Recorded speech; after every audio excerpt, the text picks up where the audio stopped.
The shattering sound of crystal hitting marble echoed through Le Ciel d'Or, the most luxurious New York restaurant perched on the 52nd floor of the glass Royce Tower.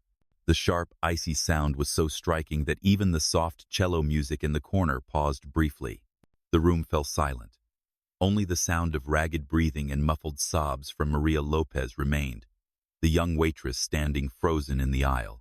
On her pristine white apron, a wide stain of red wine spread like a wound, its pungent aroma mingling with the scent of expensive grilled meat that filled the restaurant. Every gaze, though feigning indifference, subtly shifted toward table 9.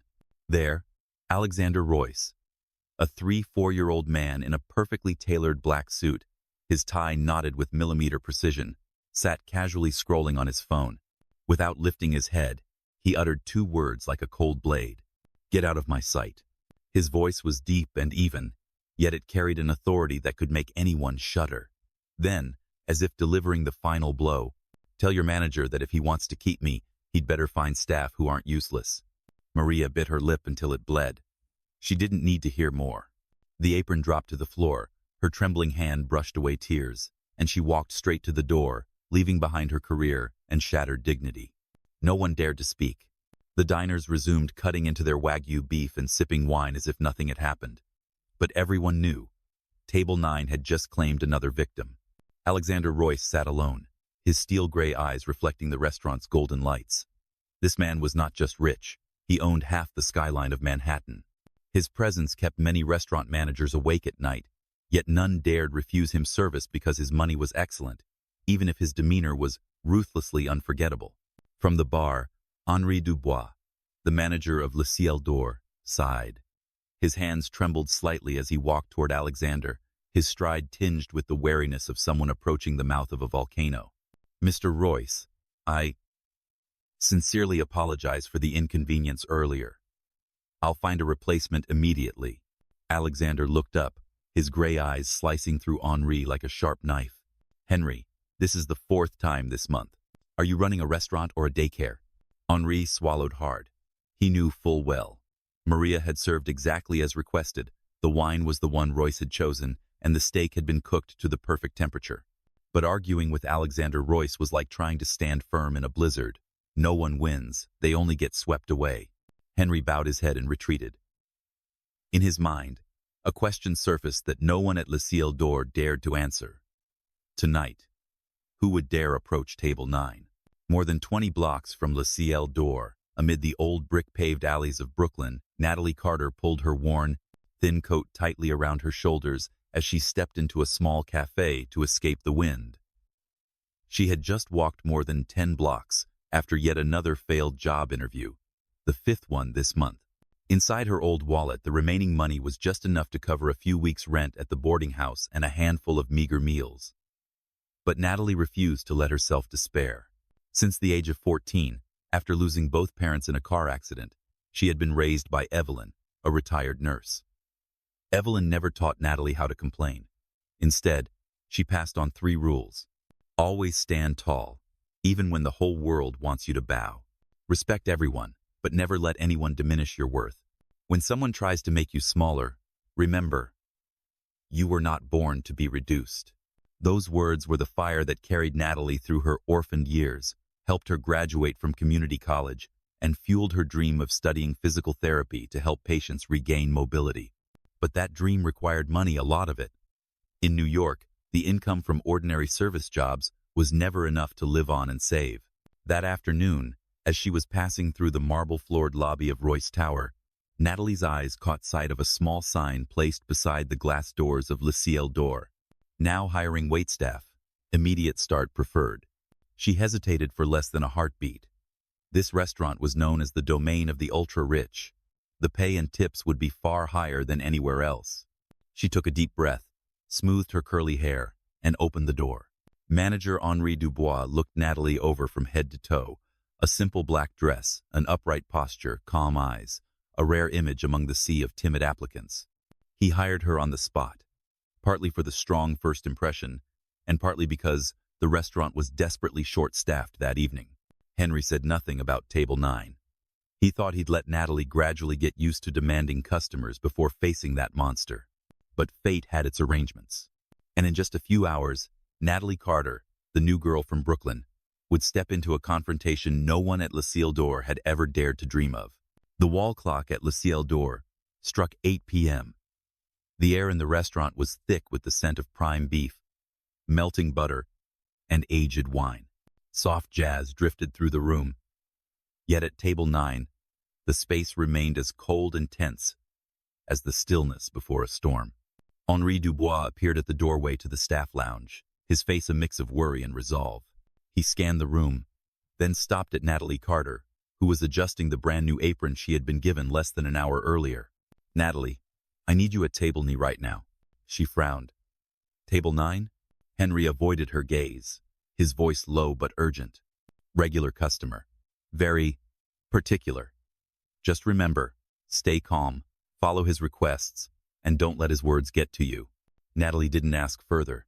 She had served enough types of people to know that some guests treated staff like decor rather than human beings, but that had never scared her.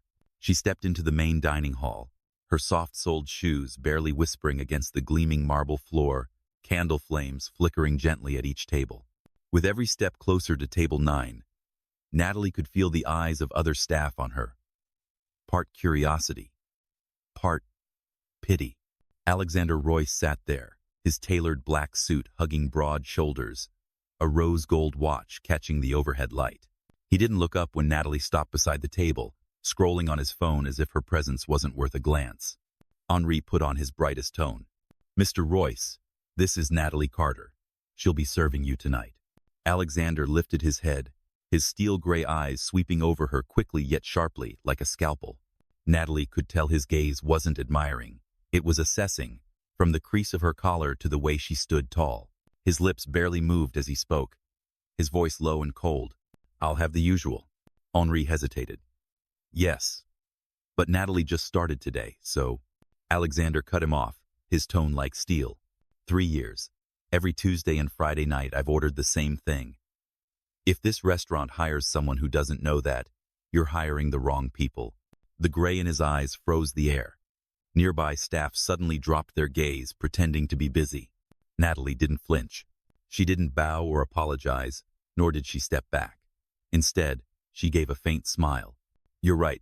This is my first night serving here, so I don't know your usual. But I'm a quick learner. If you tell me exactly what you want, I can promise I'll remember it perfectly next time." Her words were calm, her tone even, as though this were a regular work exchange. Alexander paused briefly, just long enough for Henry to notice and widen his eyes. Those who had stood here before had either stammered apologies or fled in panic. No one had ever replied to Manhattan's tycoon with such steady confidence. Alexander leaned back in his chair, arms folding, his voice slow and deliberate, as if testing her. "Filet mignon, medium rare, pepper sauce on the side. Steamed asparagus, crisp, cut evenly. Baked potato, butter, and sour cream are served separately. Bordeaux, 2017. I'll see the bottle before it's opened." Natalie wrote down every word, repeating the order without a single mistake. "Understood, Mr. Royce. I'll make sure everything is exactly as you've requested." She walked away, posture straight, stride firm. Not once did she look back. At table 9, Alexander Royce kept his eyes on her until she disappeared through the kitchen door. And for the first time in months, he wasn't thinking about stocks or contracts, but about a waitress who hadn't been subdued by the storm that bore his name. 15 minutes later, Natalie Carter returned to table 9 carrying a gleaming silver tray. On it sat an exquisite crystal glass and a bottle of Bordeaux 2017, freshly retrieved from Le Ciel d'Or's deep, chilled wine cellar. She set the glass before Alexander Royce with the practiced grace of someone who had worked in the service industry before, then tilted the bottle so that its label faced the guest. "Bordeaux 2017, Mr. Royce," exactly as requested. Alexander took the bottle, the cold from the glass seeping into his palm. His steel-gray eyes scanned the label, noting every detail. Vineyard region, harvest year, condition of the seal, even the wax stamp at the neck. Finding no flaw, he gave a slight upward nod. "Open it." The cork popped with a dry, crisp pop. Natalie poured a small measure into the glass for him to taste. Alexander swirled the wine, watching the color catch the golden light. then brought it to his nose for a deep inhale. He took a sip, held it briefly, and then swallowed. Instantly, his expression darkened. Too warm. The words were quiet, but sharp enough for Henry, watching from across the room, to start moving toward the table, tension on his face. Alexander set the glass down, his voice cold as ice. I asked for this wine to be served at 65 degrees Fahrenheit. This is closer to 70. Please send it back, and don't ever bring me something like this again. A few nearby staff winced. This was the moment where every server before Natalie had fallen apart, panicking into apologies, rushing to replace the bottle, or fumbling through excuses. But Natalie nodded lightly, her expression unchanged. Of course, sir. But before I replace it, would you like us to measure the bottle's temperature to confirm? If the cellar's at fault, we can correct it so that your next service is perfect. For a moment, the air froze. Alexander slowly looked up, his steel-gray eyes locking onto hers. Are you suggesting I don't know the proper temperature for serving wine? Natalie held her faint smile, her voice steady, polite, yet utterly unyielding. Not at all, sir. I believe you know far better than I do. But if we check, we can be certain. And I want every part of your experience here to be flawless. A flicker passed through Alexander's gaze. Something rare. For the first time, someone had challenged him, yet done it without an ounce of disrespect. Fine. Check it. Natalie nodded, walked to the bar, and returned with an electronic wine thermometer. She gently placed it at the neck of the bottle, waited a few seconds, then read aloud. 64 degrees Fahrenheit. Just 1 degree below the standard you requested. Would you like me to let it warm? Or serve it now? A ripple of murmurs spread among the nearby tables.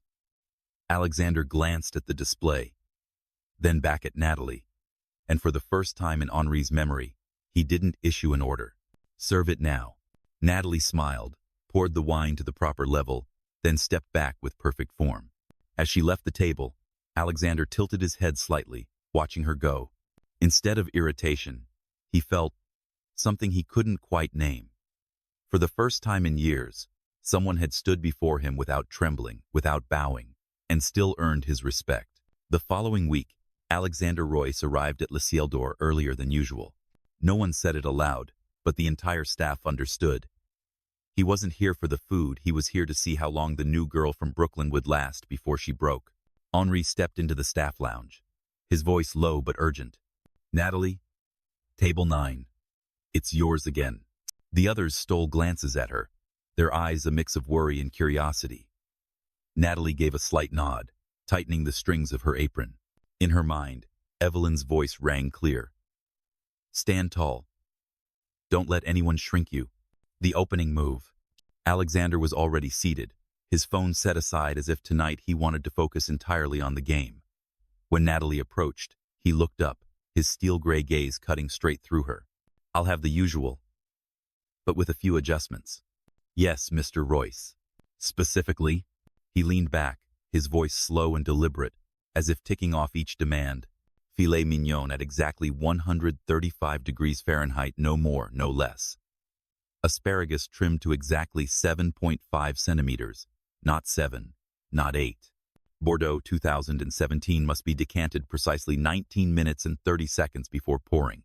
I'll send it back if you're off by a second. Nearby staff who overheard exchanged quick looks. These demands had broken even the most seasoned servers before her. Unblinking, Natalie wrote it all down, her voice impossibly calm. Understood, sir. I'll have the kitchen check the steak's temperature with a thermometer before it leaves the pass. Measure the asparagus length before plating, and time the wine service to the exact second. Anything else you'd like? Alexander tilted his head slightly, the corner of his mouth lifting as if searching for a hint of sarcasm or defiance.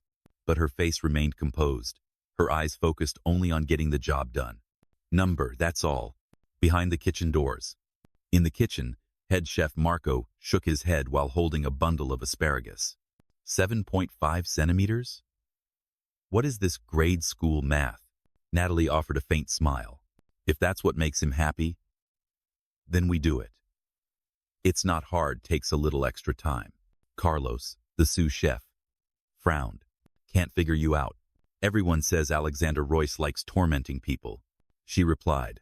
Or maybe he just wants to be sure he's never disappointed.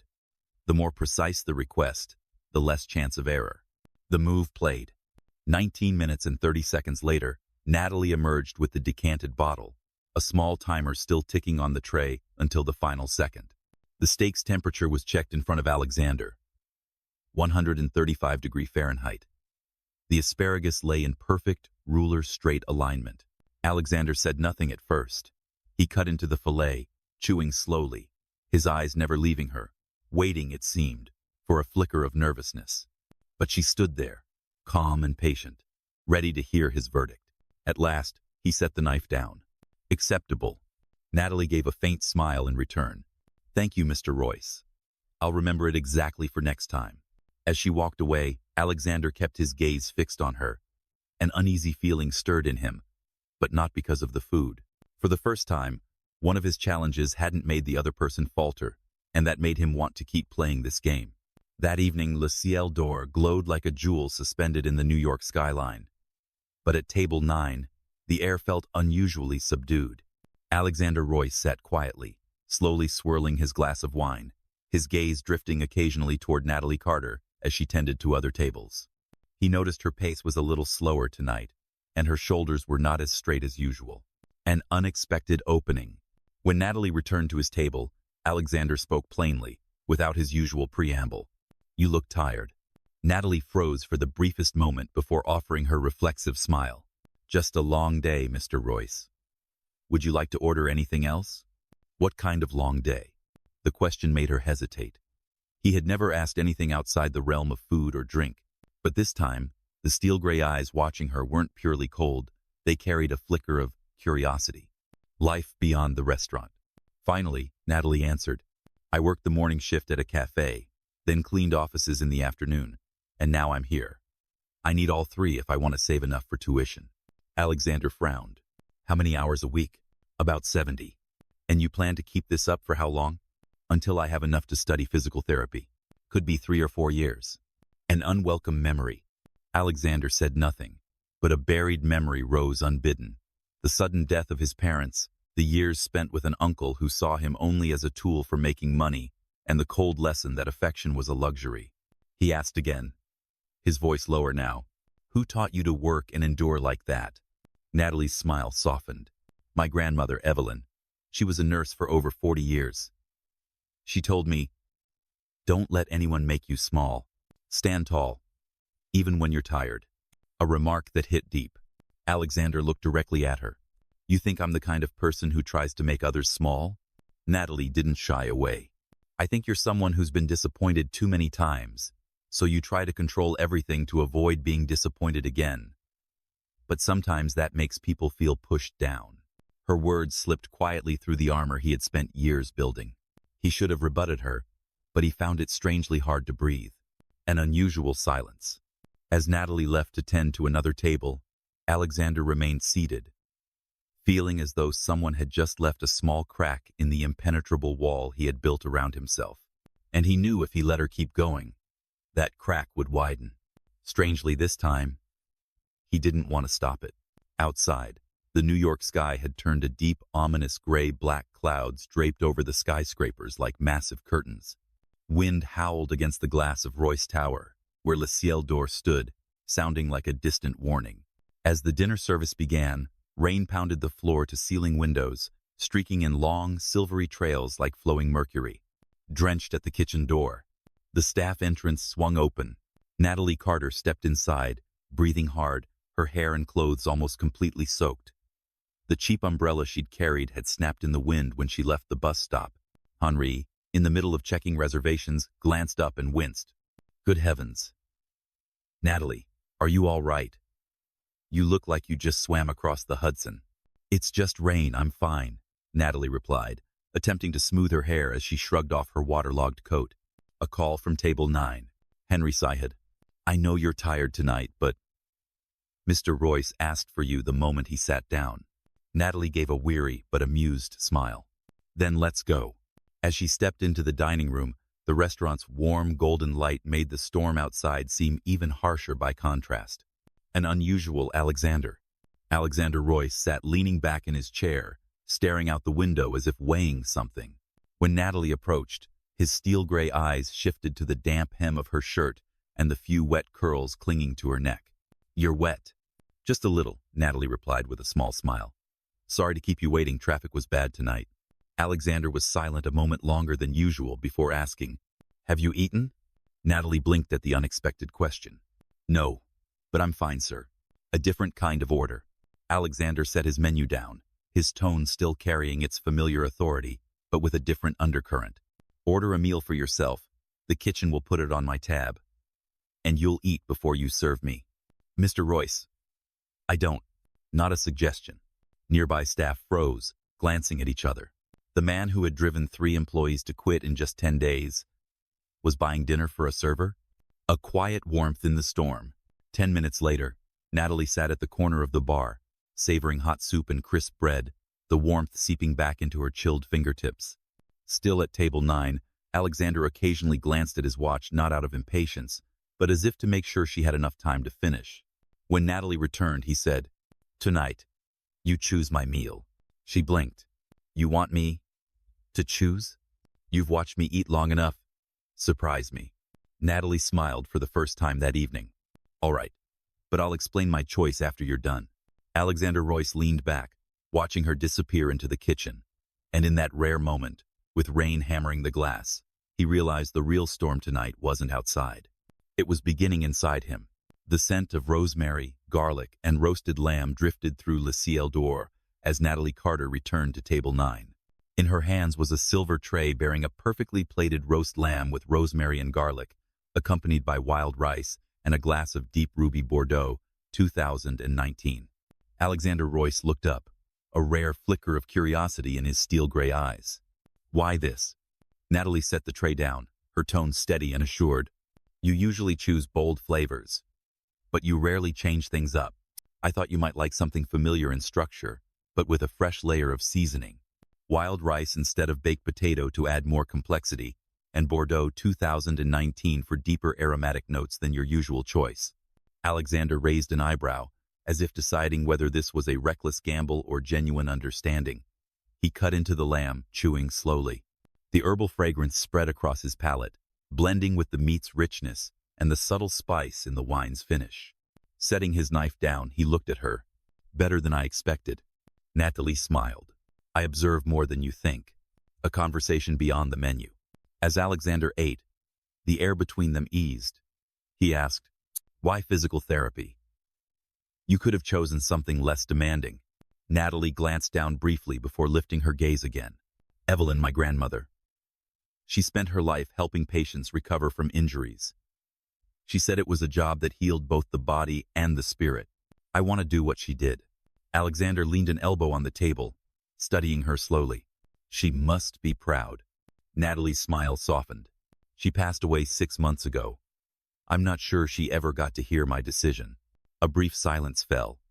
Alexander, who usually avoided anything emotional, was the one to break it. "I lost my grandmother young, too. She was the only one who saw me as a person, not as my family's investment project." Cracks in the wall. Natalie tilted her head, her voice gentle but unwavering. "Maybe that's why you built a wall around yourself." Alexander gave a short, quiet laugh, but he wasn't amused. "The wall keeps me from getting hurt, but it also keeps joy out," she replied. Alexander fell silent, staring into the wine glass in his hand as though he could see himself reflected in its deep red surface. A direct offer. By the end of the meal, he set down his knife and fork, his gaze no longer as cold as it had been. "You think you could help me learn how to lower the wall?" Natalie smiled, warm, but certain. "If you truly want to." "Yes." That night, as Natalie left the table to clear dishes, Alexander Royce realized something he hadn't expected. He had let her step past the wall no one else had touched in years. 2 weeks later, Alexander Royce arrived at Le Ciel door earlier than usual. Beside the black leather briefcase on the chair was a thin white envelope, small in appearance, but carrying something he had thought about for many sleepless nights. When Natalie Carter approached table 9, Alexander looked at her steadily, then gestured. "Sit down." Natalie blinked in surprise. "Mr. Royce, I'm on shift. Henri will handle it. This is important." An offer like no other.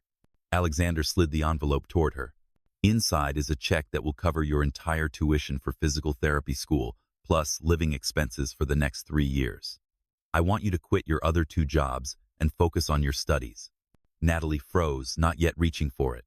Mr. Royce, I can't accept that. I don't want. This isn't charity, Alexander cut in, his tone firm but without its usual chill. Think of it as an investment.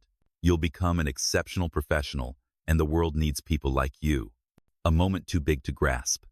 Natalie touched the envelope, feeling the paper inside radiate like heat. Why me? Alexander met her casa directly. Because you gave me something no one else ever has, kindness without expecting anything in return. You reminded me I'm still human, not just a name on skyscrapers. Natalie's eyes glistened. She tried to smile. You know, I'm not great at saying thank you. Just agree, and that's enough. She gripped the envelope tightly. Then, I agree. But only on one condition. I'll keep working here until the day I start school. I want to finish what I began. Alexander nodded, the corner of his mouth lifting faintly. Deal. An invitation beyond the usual. As Natalie rose, Alexander added, one more thing. I want to take you out. Not here, not as a guest and a server. Just 2 people, wanting to know each other. Natalie let out a soft laugh, warmer than any smile she'd given him. I'll think about that, Alexander. Her saying his name sounded different, softer, closer. And in that moment, Alexander Royce realized that the life-changing gift he had just given wouldn't only alter Natalie's future, it had also opened a new path for his heart. 6 months later, the crystal chandeliers of Ciel shone brighter than on any other night. Not because of a VIP gala or the launch of a new menu, but because this was Natalie Carter's final shift before officially beginning her full-time physical therapy program. The restaurant was fully booked, yet the air carried the warmth of a farewell. From head chef Marco and sous chef Carlos to manager Henry, every staff member looked at Natalie with pride tinged with reluctance to say goodbye.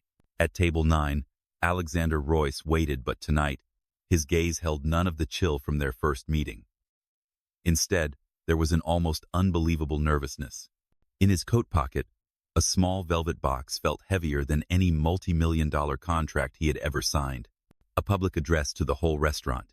Alexander rose and tapped his wine glass when the last dessert was served. The sound rang through the dining room, drawing everyone's attention.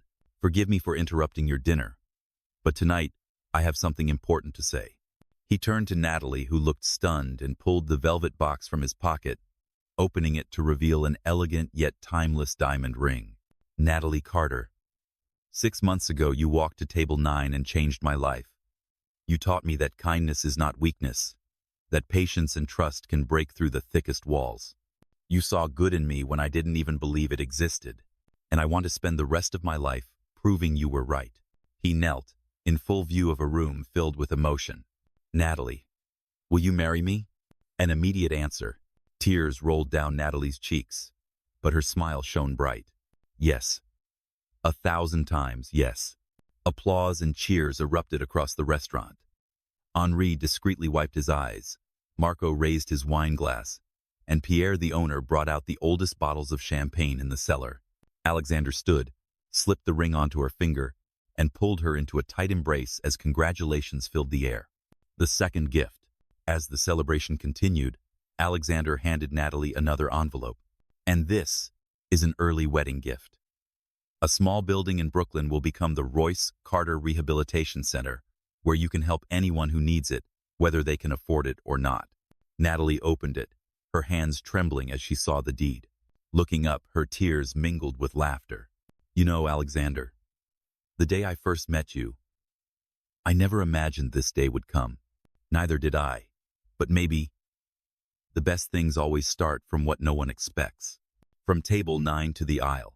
A year later, they held a small but heartfelt wedding. Guests included family, friends, and the entire staff of Ciel. At the reception, table 9 was kept exactly as it had been the night Natalie first served Alexander, a symbol of their beginning. 2 years later, the Royce Carter Rehabilitation Center officially opened, helping hundreds of patients yearly. And on every Tuesday and Friday night, Alexander and Natalie still returned to table 9, not as a guest and a server, but as husband and wife. raising their glasses, smiling, and remembering the fateful night when an ice wall melted because a girl dared to stand tall in the storm.